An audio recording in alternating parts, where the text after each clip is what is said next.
Hello students, welcome to Convex Academy. आज हम बात करेंगे क्लास 7 की मैथ साइड एक्सरसाइज नंबर 9.2 की। प्रीवियस लेक्चर में हम लोगों ने 9.1 कंप्लीट किया था। आज हम कंप्लीट करेंगे 9.2। चैप्टर का नाम है हमारा लाइंस एंड एंगल्स के बारे में। कल हमने कुछ बेसिक पढ़ा था एंगल्स के बारे में, एंगल किस तरीके से बनते हैं, उसके पेयर्स क्या होते हैं, हमने कुछ उसके मैथ्स पढ़े थे, कॉम्प्लीमेंट्री एंड सप्लीमेंट्री कैसे फाइंड करते हैं। एंड आज हम जो पढ़ेंगे वो ट्रांसवर्सल के बारे में पढ़ेंगे। ठीक है, ट्रांसवर्सल होता क्या है? ट्रांसवर्सल होता है जब कोई लाइन, ठीक है, 1 या 2 या 3 लाइंस को डिफरेंट पॉइंट्स पर इंटरसेक्ट करे तो उसे हम ट्रांसवर्सल कहते हैं। लाइक दिस, इस तरह का एग्जांपल मैंने पीछे दे रखा है आपको। इस तरह से आपको देखना है, जैसे मेरे पास में एक लाइन ये है, एक लाइन ये है, एक लाइन ये, ठीक है, डिफरेंट लाइंस है, ठीक। और इस लाइन को कोई भी एक लाइन आपकी डिफरेंट पॉइंट पर, एक पॉइंट ये हुआ, एक पॉइंट ये और एक पॉइंट ये इंटरसेक्ट कर जाए, ठीक, तो ये क्या कहलाएगी? इंटरसेक्ट कहलाएगा, ठीक है। और सॉरी, ट्रांसवर्सल कहलाता है, ठीक है। इसे ट्रांसवर्सल हम लोग कहते हैं, जो डिफरेंट पॉइंट पर इंटरसेक्ट करे। ओके, अब आज हम बात करेंगे इससे रिलेटेड जो क्वेश्चन है एक्सरसाइज में, उस पर डिस्कस करेंगे। अब हम इसे सॉल्व किस तरीके से करते हैं? जो ट्रांसवर्सल है, मतलब जो एक लाइन है जो इस डिफरेंट पॉइंट पर कैंसिल कर रही है, तो इसमें कौन कौन से एंगल बनते हैं और जो एंगल बनते हैं वो किसके इक्वल होते हैं, ठीक, हम इस पर आज डिस्कस करेंगे। अब देखते हैं, जैसे मेरे पास में एग्जांपल है जो मैंने लिख रखा है इसमें, इस एग्जांपल की तरफ आप देखो, इसमें डिफरेंट एंगल बन रहे हैं। डिफरेंट एंगल बनने का मतलब क्या है? ये हमारी एक L और M, ये एक पैरेलल लाइन है। L और M क्या है? पैरेलल है, ठीक। ये पैरेलल का साइन होता है, सिंबल जिसे बोलते हैं हम लोग, ठीक। तो L और M क्या है? पैरेलल लाइन से। पैरेलल मतलब जो आपस में कभी भी ना मिले, जो आपस में कभी भी ना मिले, ठीक, उसे पैरेलल बोलते हैं हम लोग। और यहाँ पर एक लाइन जो है वो इसे इंटरसेक्ट करती हुई जा रही है, ठीक। अब इसमें डिफरेंट एंगल बन रहे हैं, जैसे एक एंगल 1, एक एंगल 2 बन रहा है इन दोनों के बीच में, एक एंगल 3 इन दोनों के बीच में, एंगल 4, एंगल 5 इन दोनों के बीच में, एंगल 6, एंगल 7 और एंगल 8। इतने सारे एंगल्स बनते हैं, ठीक। इसमें कुछ एंगल जो है हमने उनके नॉमेनक्लेचर किए, ठीक है, जैसे एक्सटीरियर, इंटीरियर, अल्टरनेट, करस्पॉन्डिंग, इस टाइप के एंगल हमने उनका नाम दिया, ठीक है। अब नॉमेनक्लेचर किस तरीके से किया गया उसका देखो आप। नंबर फर्स्ट, हमने जो आउटर मतलब एक्सटीरियर एंगल बने हुए थे उनका हमने एक्सटीरियर एंगल नाम रखा, जैसे एंगल 1, 2, 7, 8, ठीक है। ये सारे एंगल क्या है? एक्सटीरियर एंगल है, ठीक है। एंगल 1, एंगल 2, एंगल 7, एंगल 8, ये सारे क्या है? एक्सटीरियर एंगल्स हैं, ठीक है। अब एक्सटीरियर एंगल में हम लिखने का तरीका हमारा क्या होता है और इंटीरियर एंगल्स को लिखने का तरीका क्या होगा, हम उस पर बात करते हैं। इंटीरियर एंगल्स कौन कौन से होते हैं? जो दो पैरेलल लाइंस के बीच में ड्रॉ किए हुए हैं, ठीक है, उन्हें हम इंटीरियर एंगल्स बोलेंगे। जैसे angle 3, angle 4, angle 6 and angle 7, ये हमारे क्या है? एक्सटीरियर, और नीचे वाले क्या है? इंटीरियर,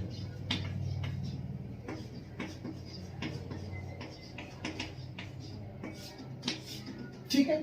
ये इंटीरियर और ये एक्सटीरियर। अब इसके बेस पर जो नॉमेनक्लेचर किया गया वो नॉमेनक्लेचर कहते हैं, नंबर फर्स्ट हम लोग पढ़ेंगे, ठीक, वो है हमारा करस्पॉन्डिंग एंगल्स। क्या है? Corresponding angles. अब देखते हैं करस्पॉन्डिंग एंगल्स किस तरह सॉल्व करते हैं।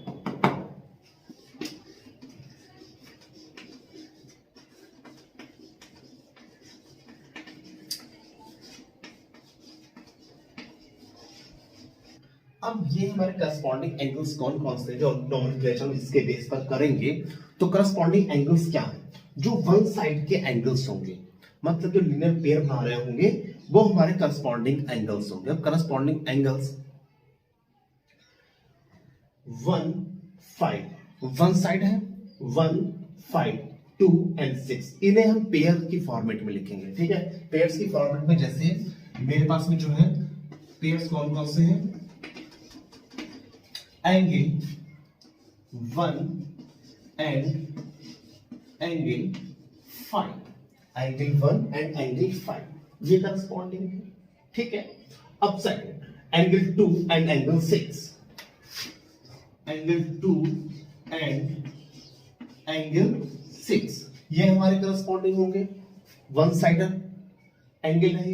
Number third angle 4 angle 8, angle 4 and angle 8,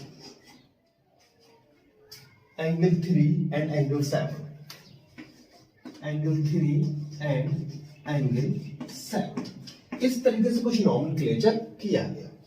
1 5 2 6 3 7 4 8। ठीक है, तो आपको ये कम से कम याद रखना करस्पॉन्डिंग एंगल्स कौन कौन से होते हैं।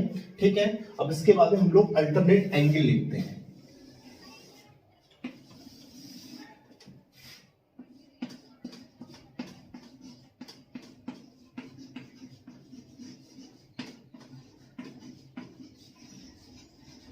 ये अल्टरनेट एंगल्स कौन से होते हैं? जो अपोजिट होते हैं, वर्टिकली अपोजिट जो होते हैं वो हम अल्टरनेट एंगल में लेकर आते हैं। ठीक है, जैसे 1 एंड 7 ये अपोजिट है, 2 एंड 8 ये भी अपोजिट है। तो इसमें कौन कौन से होंगे?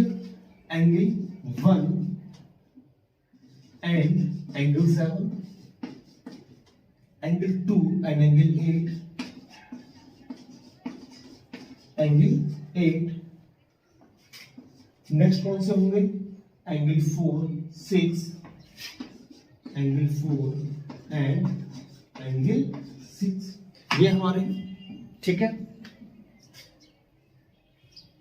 एंड नेक्स्ट होंगे angle 3 angle 5, angle 3 and angle 5।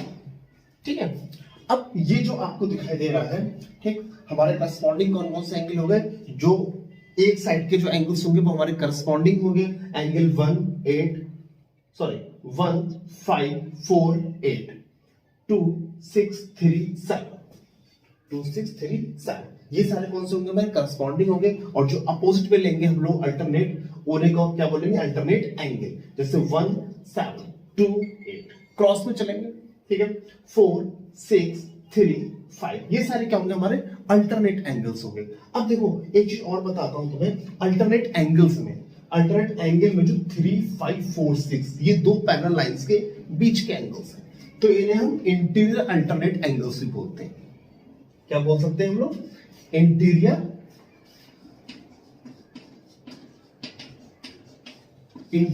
Alternate angles भी बोलते हैं। ठीक, और जो आउटर में है 1 7 2 8 इन्हें एक्सटीरियर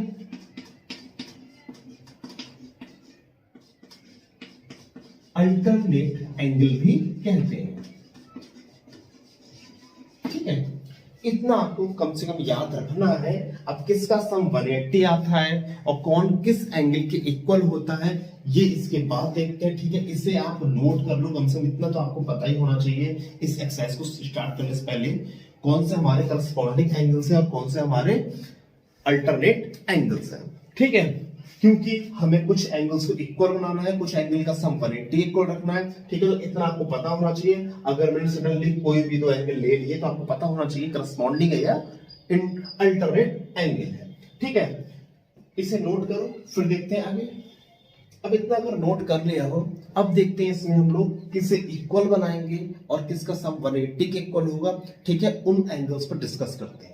अब जितना आपको पता है, अगर आपने पढ़ लिया हो एक बार कि ये सारे करस्पॉन्डिंग एंगल्स हैं और ये सारे अल्टरनेट एंगल्स हैं, तो मैं आपको बताऊं मैंने पेयर की फॉर्मेट में क्यों लिखा। पेयर की फॉर्मेट में इसलिए लिखा क्योंकि करस्पॉन्डिंग एंगल्स 1 5 के इक्वल होता है, 2 6 के इक्वल होता है, 4 8 के इक्वल होता है, 3 7 के इक्वल होता है। ओके, एंड देन 1 7 के इक्वल, 2 8 के इक्वल, 4 6 के इक्वल, 3 5 के इक्वल होता है। ठीक है, तो ये इक्वल होते हैं, इसलिए मैंने पेयर की फॉर्मेट में लिखा है। तो ये आपको याद रखना है। तो हम लोग क्या करेंगे? हम लोग लिखेंगे इक्वल का साइन। ठीक, इसकी जगह भी इक्वल का साइन लगा दो।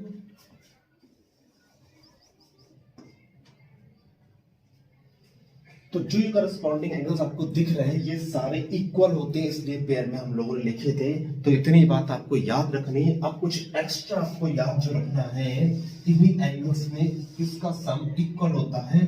तो जो इंटीरियर एंगल्स हैं, इंटीरियर एंगल्स, ठीक, इसमें angle 3 plus angle 6 is equal to होगा 180 degree, angle 4 plus angle 5 180 degree.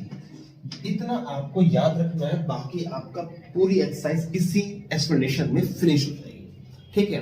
तो इतनी बात आपको याद रखनी है, एक बार जरूर पढ़ लें वीडियो पॉज करके, ठीक है, अच्छे से, जिससे आपको एक्सरसाइज प्रॉपर तरीके से समझ में आ जाए, ठीक है। अब चलते हैं हम एक्सरसाइज की तरफ। एक्सरसाइज 9.2 फर्स्ट क्वेश्चन है हमारा, एक डायग्राम गिवन है आपको, ठीक है, इंटरसेक्ट एंगल्स का। यहां पर हमारे पास में एक ट्रांसवर्सल लाइन है जो इंटरसेक्ट करती है दो लाइंस को जो पैरेलल है, S U and V X, S U and V X parallel given है हमें, ये पैरेलल का साइन है, ठीक है। R Y is transversal, R Y is a transversal line, ठीक है, ये ट्रांसवर्सल है। अब यहां पर इस क्वेश्चन में फर्स्ट पार्ट है इसका कि करस्पॉन्डिंग एंगल्स का पेयर बनाओ, ठीक है। मैंने कंप्लीट क्वेश्चन लिखा one pair of corresponding angles, one pair बताना है आपको ओनली, और one pair of exterior angles, one pair of interior angles, सबके वन पेयर बताने हैं आपको, ठीक। अब करस्पॉन्डिंग एंगल्स आपको पता है, जो मैंने आपको समझाया भी कुछ देर पहले, ठीक। तो करस्पॉन्डिंग एंगल्स कौन से होंगे, वन पेयर करस्पॉन्डिंग मतलब एक साइड के एंगल्स, ठीक है। तो एक साइड के एंगल्स कौन कौन से करस्पॉन्डिंग, तो हो गया आपका R P W, are T you, एक एंगल तो ये हो गया आर टी यू, मतलब ये वाला एंगल, कौन सा, ये, ठीक। ये किसके इक्वल, टी डब्ल्यू एक्स, इसके equal, T W x, T W x, ठीक है। ये इसका आंसर, किसका, करस्पॉन्डिंग एंगल्स का, एक पेयर बताना था आपको करस्पॉन्डिंग एंगल का, ठीक है। अब सेकंड है एक्सटीरियर एंगल। एक्सटीरियर एंगल कौन से होते हैं, जो मैंने बताया था आपको, जो बाहर के एंगल्स होते हैं, हमारे एक्सटीरियर एंगल्स होते हैं, ठीक है। अब यहां पर आप लिख सकते हो आर टी यू, ये एंगल इसके इक्वल, ये एंगल इसके इक्वल है, तो ये एक्सटीरियर ही, जो दोनों पैरेलल लाइंस के एक्सटीरियर पोर्शन में है, ठीक। तो R T U, R T U, और सेट इसके साथ में पेयर किसका है, V W Y, V W Y, ये मैंने आपको पहले ही बताया था। इस तरह से इस फॉर्मेट में जब हम लिखते हैं वर्टेक्स के फॉर्मेट में, ठीक है, वर्टेक्स हमारी होती है, तो इसमें जो बीच वाला जो नंबर होता है टी डब्ल्यू, टी डब्ल्यू, ये एंगल को रिप्रेजेंट करता है, किसे करता है, एंगल को रिप्रेजेंट करता है, तो इस पे जरूर गौर करना है आपको, ठीक। अब इंटीरियर एंगल्स कौन से होते हैं, इंटीरियर, इंटीरियर मतलब अंदर के एंगल्स, ठीक है। तो इंटीरियर एंगल्स कौन कौन से होंगे आपके, एक ये जो एंगल है अंदर के, ये वाले, ये वाले और ये वाले और ये वाले, सारे क्या है, इंटीरियर एंगल्स हैं। तो लिख लो इसमें से U T W, U T W, कौन सा एंगल बना, यू टी डब्ल्यू, मतलब ये वाला एंगल बना, ठीक, इसके इक्वल, ठीक। तो क्या लिखोगे, V W T, V W T, ठीक है। इस तरह से आप आंसर लिख सकते हो, ठीक। ये इसके equal, U T W, U T W and V W T, मतलब ये वाला, ओके। अब alternate interior angles, alternate angles जो मैंने बताया था अपोजिट जो होते हैं, ये इसके इक्वल, ये इसके इक्वल, तो यहां पे पूछा इसने इंटीरियर एंगल कौन सा है, ठीक है, इंटीरियर अल्टरनेट। तो इंटीरियर एंगल जो होंगे आपके, वो होंगे अल्टरनेट भी होना चाहिए, तो यू टी डब्ल्यू, चाहो तो ये दोनों लिख लो, इस बार ये लिखना चाहो तो R, sorry, S T W, S T W, कौन सा, ये वाला, इसके इक्वल, इसके इक्वल, तो क्या लिखा जाएगा, T W x, T W x, okay. ये हमारा हो गया अल्टरनेट इंटीरियर एंगल्स। अब बात करें one pair of angles on the same side, एक पेयर बताओ जो सेम साइड एंगल बनाता हो, एक पेयर, ठीक है, ट्रांसवर्सल साथ में। तो एक पेयर कौन सा है वो, ये और इसका सम किसके इक्वल होता है, 180 के, या फिर ये और ये किसके होता है, 180 के इक्वल। तो ये क्या होगा, on the same side transversal, ठीक है, उस एंगल से हमें पेयर बताना है। तो इसका एक कोई भी पेयर आप लिख लो, चाहो तो ये दो लिख लो, चाहो तो ये दो भी आप लिख सकते हो। तो एस टी डब्ल्यू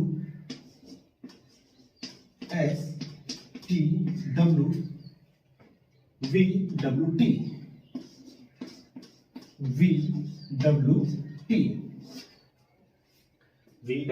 टी, तो ये आपके फिनिश होते हैं, ठीक। जो फर्स्ट क्वेश्चन आपका है, इस टाइप्स ऑफ आंसर को नोट डाउन कर सकते हो।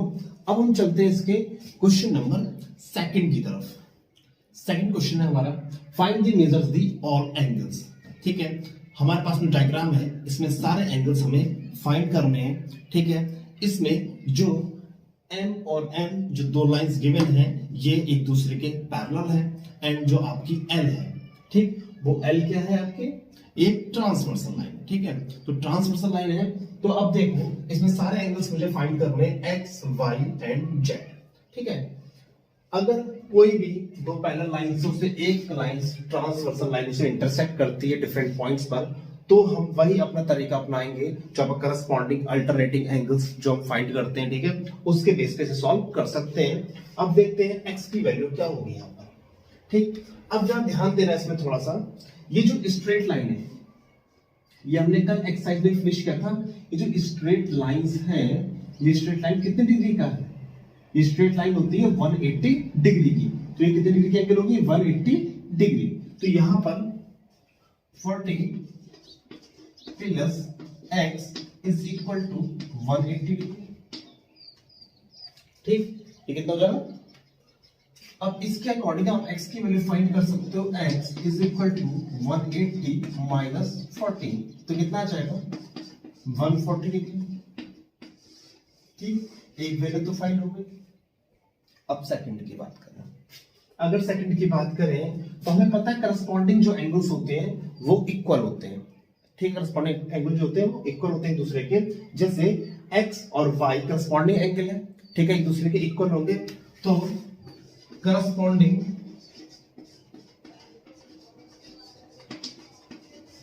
एंगल्स,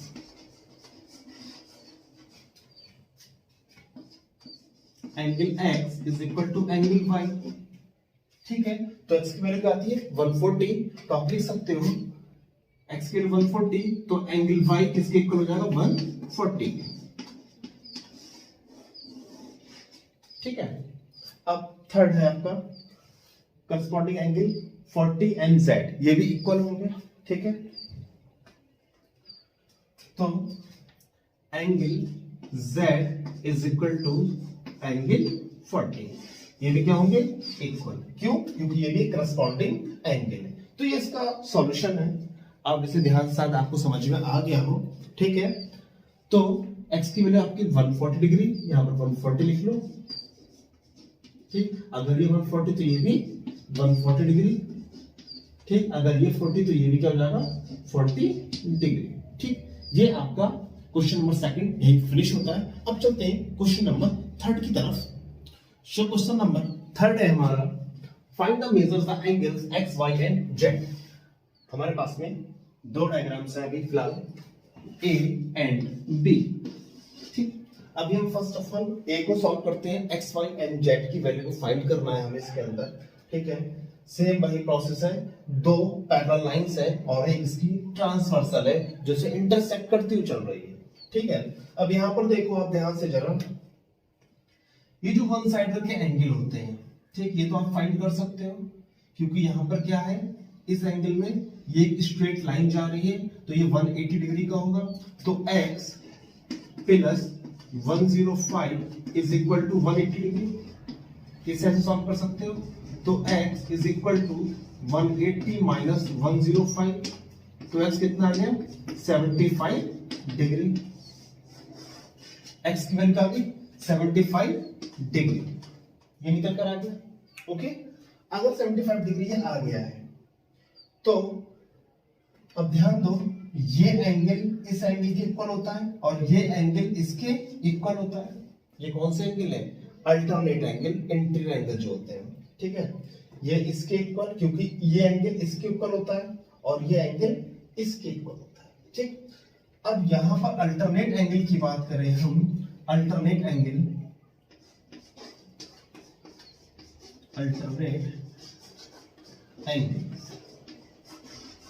ठीक। अगर इसकी बात करें तो ध्यान से सुनना, सबसे पहले आप इसको सॉल्व करना, ठीक है, फिर ये सॉल्व करना है। तो अल्टरनेट एंगल्स के अकॉर्डिंग Z 105 के इक्वल होगा, ठीक है, Z 105 के इक्वल होगा। एक सॉल्यूशन ये आ गया, ठीक है, अकॉर्डिंग टू अल्टरनेट एंगल्स। और सेकंड चीज, अगर x 75 है तो y भी क्या होगा? 75, क्योंकि ये भी क्या है? Interior alternate angles. तो y भी कितना हो जाएगा? Angle x is equal to angle y is equal to 75, ठीक है। ये आपको नोट करना है, क्योंकि क्या है ये?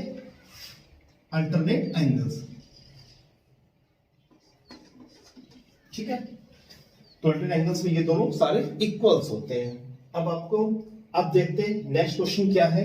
नेक्स्ट क्वेश्चन हमारे पास में ये है, इसमें भी x, y एंड z की वैल्यू फाइंड करनी है आपको। अगर ये वैल्यू फाइंड करनी है तो उसके लिए क्या करेंगे हम लोग, ठीक है। ये कौन कौन सा एंगल है? ये हमारे क्या है? इंटीरियर एंगल्स, ठीक है। अब इंटीरियर एंगल्स हैं, तब आप देखो जरा किस तरह सॉल्व करते हैं। तो सबसे पहले हम x की वैल्यू फाइंड कर लेते हैं, ठीक है। तो ये एक स्ट्रेट लाइन पे है, पूरा एंगल क्या है? स्ट्रेट लाइन पर है। तो 75 plus x is equal to 180 degree, ठीक है। तो x is equal to 180 minus 75, तो x इज इक्वल टू कितना हो जाएगा? 105 डिग्री, ठीक। ये क्या गया आपका? x का वैल्यू आ गया।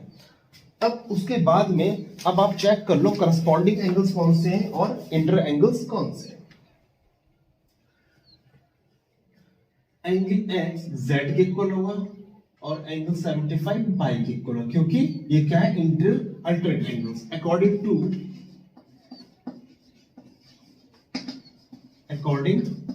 To interior alternate angles,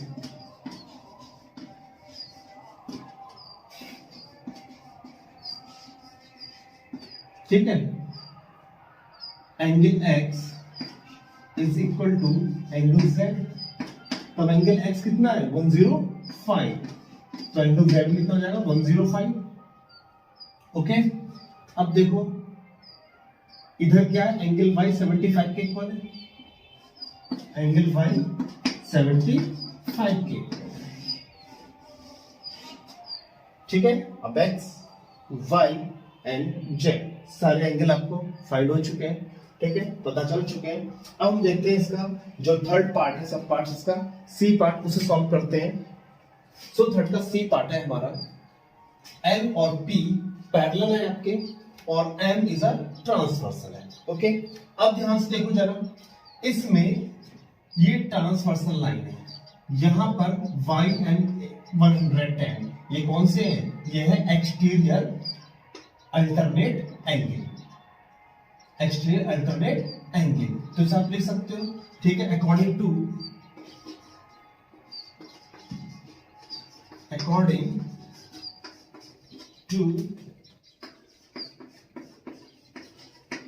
exterior alternate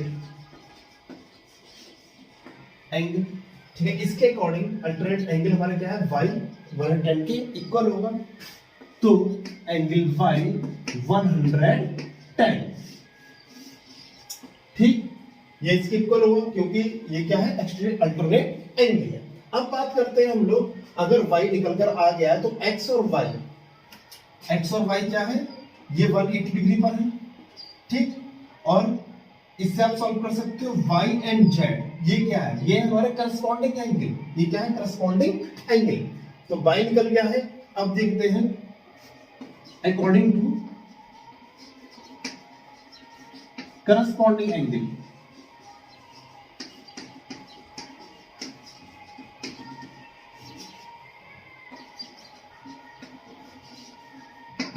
corresponding angle कौन कौन से हैं? y and z। तो angle z is equal to क्या है? Angle y। ये करस्पॉन्डिंग एंगल है। तो एंगल z y की वैल्यू क्या है? वो क्या है? 110। 110 z भी हो जाएगा आपका। ठीक, अब यहां ध्यान दो जरा, x एंड y ये क्या है? एक स्ट्रेट लाइन पर है, मतलब x plus y equal to क्या जाएगा? 180 degree. Angle x plus angle y equal to जाएगा 180 डिग्री। तो यहां पर angle x plus angle y कितना है? 110, 180 डिग्री। तो angle x is equal to 180 minus 110। तो एंगल x इक्वल टू जाएगा 70 डिग्री। ठीक है, ये सारे सॉल्यूशन आपके पास कंप्लीट हो चुके हैं। अब चलते हैं क्वेश्चन नंबर 4 की तरफ।